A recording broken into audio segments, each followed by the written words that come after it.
history lovers present. Like and subscribe for more history mysteries.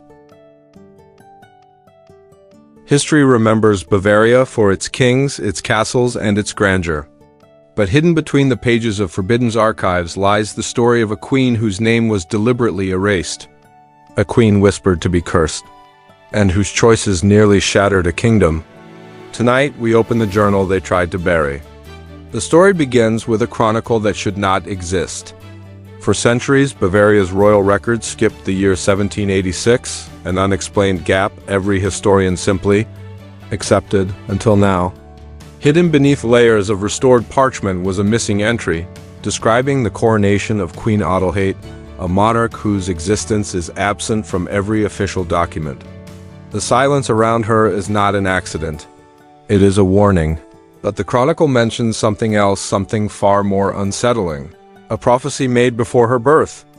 Adelheid was born under a blood moon, an omen feared in the region. According to witnesses, a wandering mystic entered the palace uninvited, delivering a prophecy. The child carries a spirit older than the crown. When she rises, the kingdom will tremble. The guards chased the woman into the night, but she vanished without a trace.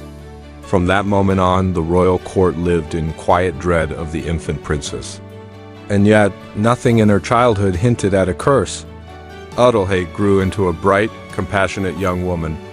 She traveled through villages, spoke with farmers, and treated the sick when plague swept the countryside. The people adored her. She was the opposite of the child of prophecy.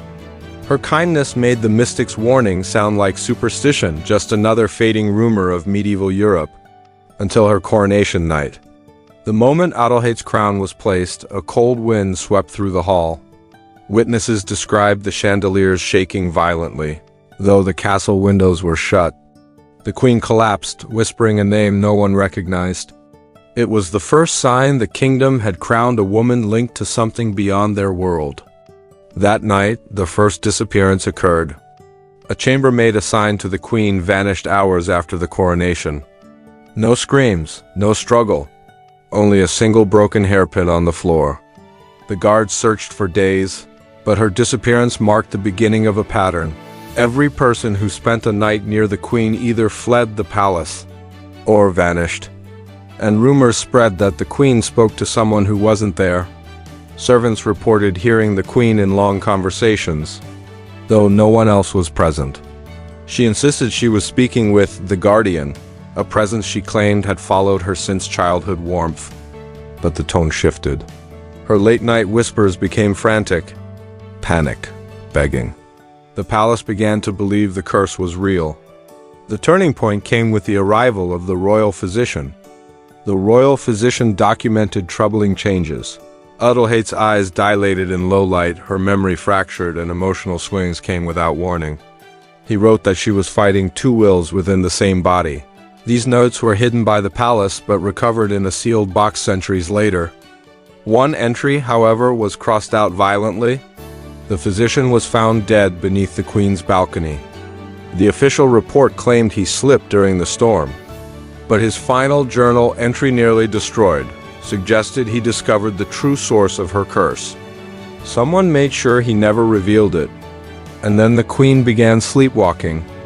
Night after night, Adelheid wandered out of bed and walked to the old watchtower, an abandoned place no one dared enter. When questioned, she remembered nothing, but the guards claimed she always pointed to the same collapsed corner of the wall.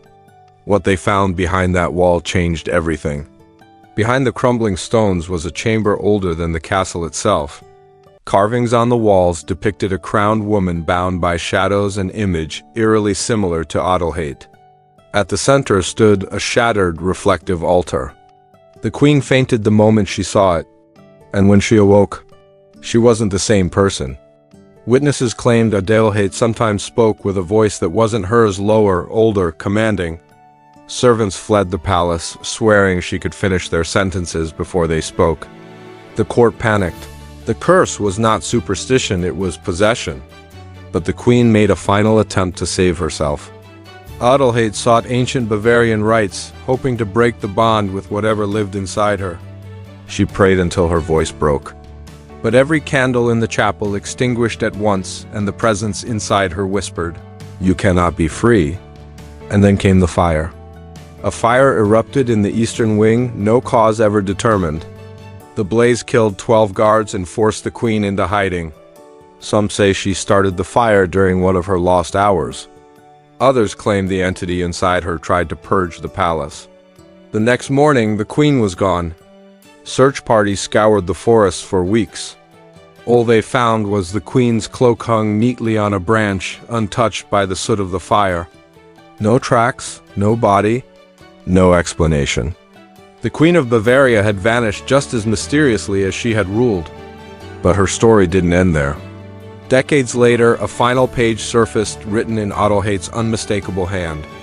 It read, "The guardian was never mine. It was waiting for another. If you read this, it has found you." Scholars have never explained how her handwriting appears centuries after her disappearance. If you want more stories of erased rulers, forbidden archives, and mysteries history tried to bury, make sure to subscribe and join me in the next chapter of The Unknown.